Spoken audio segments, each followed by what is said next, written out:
Assalamualaikum warahmatullahi wabarakatuh. Alhamdulillahi rabbil alamin. Wassalatu wassalamu ala ashrafil anbiya'i wal mursalin Sayyidina Muhammadin wa ala alihi wa sahbihi ajma'in. Qala rabbi shrah li sadri wa yassir li amri wahlul 'uqdatam min lisani yafqahu qawli. Wa ba' Alhamdulillah, bersyukur kita kepada Allah Subhanahu Wa Taala kerana dengan limpah kurnianya dapat kita sama-sama bernafas lagi pada hari ini.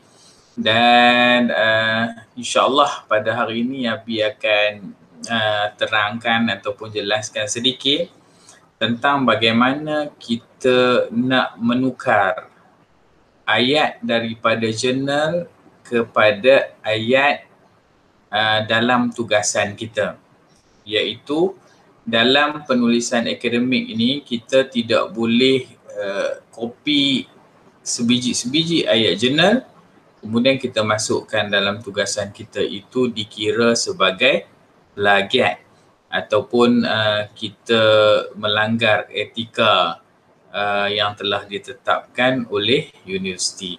So anak-anak yang dirahmati Allah Subhanahu Wa Taala, so hari ini Abi share satu kemahiran, iaitu kemahiran bagaimana kita nak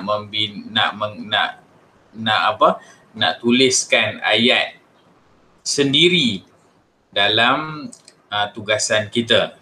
So kita dah masuk kepada fasa, iaitu fasa penulisan, yang mana Abi minta supaya anak-anak sekalian untuk cari satu faktor bagi setiap orang terhadap isu berbangkit, sama ada isu-isu sosial, iaitu bagi Part 1, dan juga isu-isu pencemaran bagi Part 3. So apa yang perlu kita buat ketika kita membaca jurnal tersebut? Kita kena cari isu yang berkaitan dengan isu yang kita pilih. Jadi contohnya kat sini, kalau kita tengok, yang pertama kita perlu buat setelah kita baca jurnal tu adalah kita tuliskan dengan ayat sendiri apa yang kita baca. Kita tengok, kemudian kita faham apa yang ditulis dalam jurnal tersebut, kemudian kita kena buat catatan, tuliskan dengan ayat sendiri apa yang kita baca. Kita tak boleh ambil kopi semua masuk dalam tugasan, tak boleh. Kerana apa? Kerana nanti tugasan anak-anak ini, anak-anak semua kena cek dalam satu perisian yang namanya Turnitin, kan? Maksudnya perisian tu perisian yang memang boleh detect berapa persen anak-anak kopi daripada jurnal online tersebut. Okey, baik. Kemudian yang kedua, bukan copy paste. Ini dinamakan sebagai plagiat. Copy paste ini dilarang, dinamakan sebagai plagiat.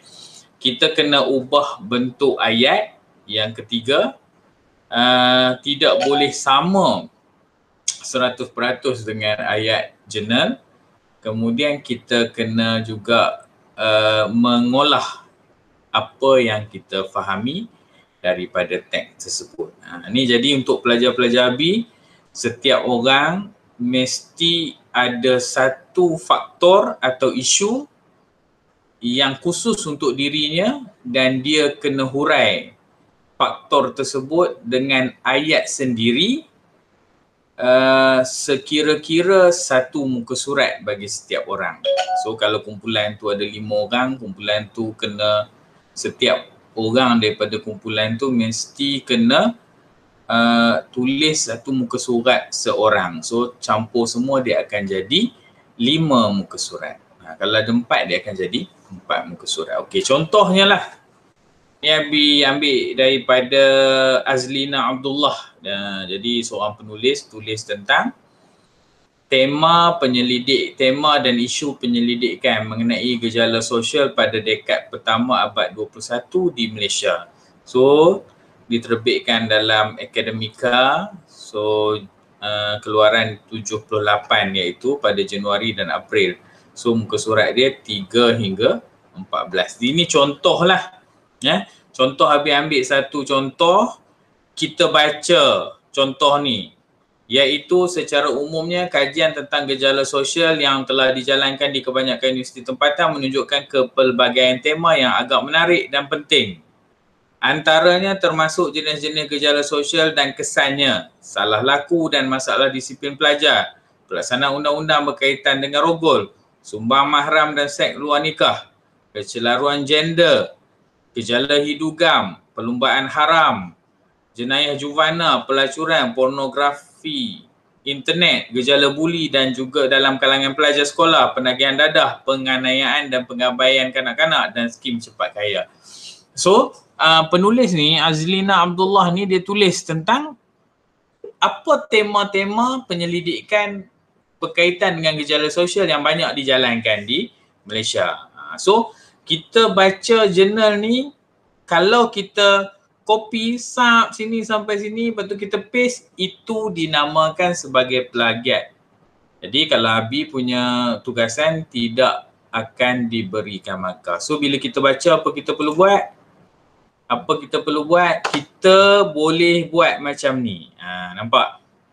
So kajian yang kita baca tadi tu, so kajian yang dilaksanakan oleh Azlina 2010 menyimpulkan antara tema-tema yang berkaitan dengan masalah sosial di Malaysia adalah, kita tengok balik tadi, adalah apa? Banyak ni masalah ni. Kan? Banyak masalah ni. Kalau boleh kita jangan ikut susunan masalah ni. Sebab apa? Bila ikut susunan masalah ni, dia akan jadi nanti bila kita pergi dekat Teninin tu, dia akan jadi kita ikut 100%. So kita perlu buat apa? Tadi saya dah sebut tadi, kajian ini dia akan menyimpulkan tema-tema. Tadi kita baca tentang tema-tema penyelidikan. Jadi, tema dia apa? Antaranya adalah penyalahgunaan dadah. So, kita tengok kat sini. Oh, tema-temanya antaranya adalah, tengok kat sini. Yang pertama, salah laku dan masalah disiplin pelajar sekolah. Okey, kita faham masalah disiplin pelajar sekolah. So apa yang perlu kita buat? Kita kena olah salah laku dan masalah disiplin pelajar ni tidak boleh ikut seperti sebiji-sebiji macam ni. So apa yang kita faham kat sini? So antaranya adalah mungkin kita katakan masalah kelakuan dan disiplin pelajar sekolah.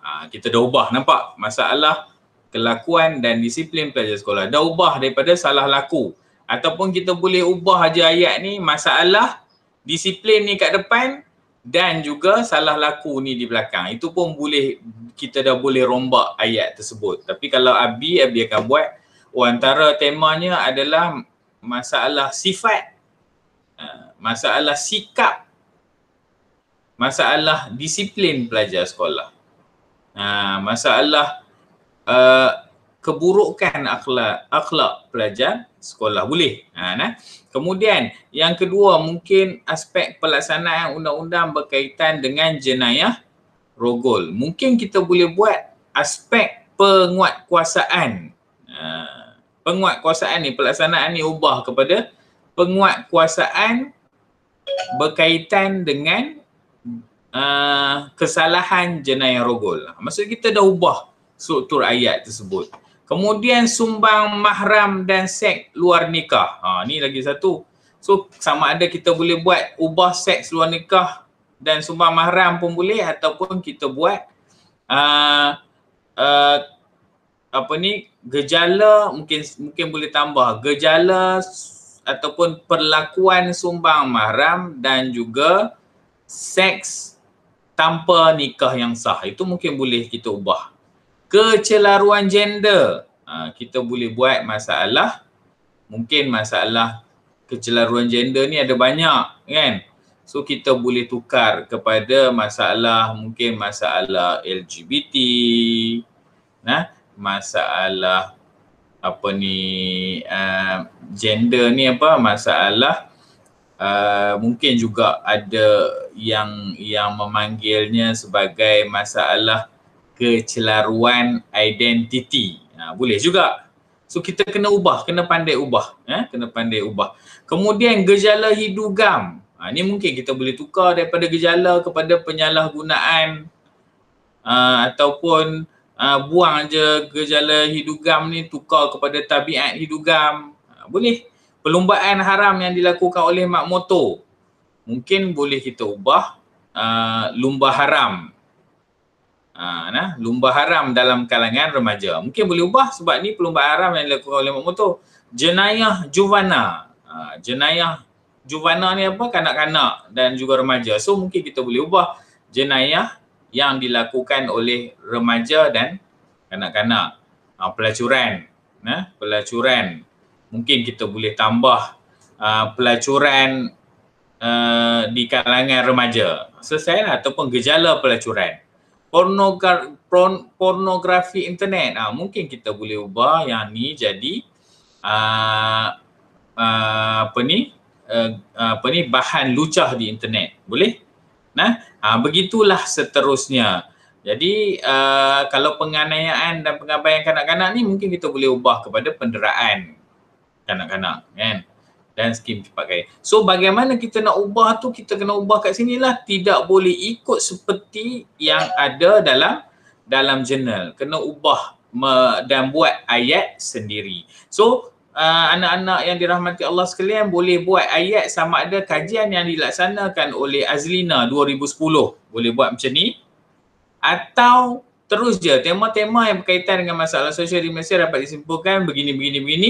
Dan nama dia di belakang. Ini dipanggil sebagai in-text citation dalam sistem APA. Tak apa, nanti minggu depan Abi ajar macam mana nak buat in-text citation. Sekarang ni anak-anak yang dirahmati Allah Subhanahu Wa Taala sekalian, ambil template ni dan cuba tulis satu muka surat berkaitan dengan faktor-faktor yang telah dipilih oleh anak-anak sekalian. Jadi Abi rasa sekadar itu dulu. Aqulu qawli hadza wa astaghfirullah li wa lakum. Wassalamualaikum warahmatullahi wabarakatuh.